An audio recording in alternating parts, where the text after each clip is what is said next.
in less than 2 minutes. The thermohaline circulation is a constantly moving system of deep ocean circulation that's driven by temperature and salinity.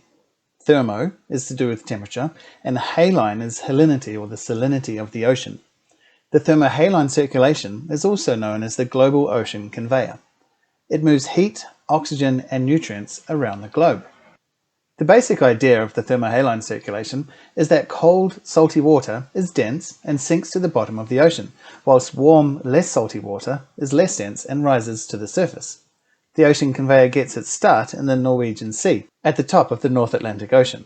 A high rate of evaporation removes heat from the water and makes the water more saline, because water gets evaporated but the salt is left behind.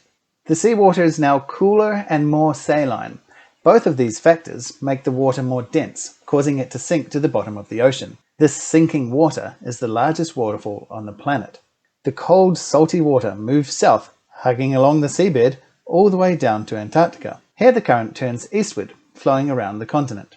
The circular current splits into two, one part moving north into the Indian Ocean and the other moving north into the Pacific Ocean. Eventually, the salinity gets diluted and the cold bottom waters are able to warm and rise to the surface. The warm surface current from the Pacific Ocean passes above Australia through the Indonesian archipelago and meets up with the warm surface current in the Indian Ocean. This warm surface water makes its way back up through the Atlantic and the cycle starts over. It takes about 1,000 years for the thermohaline circulation to complete one cycle. Hey you, hit the like button. Yeah, and the subscribe one too. Yay!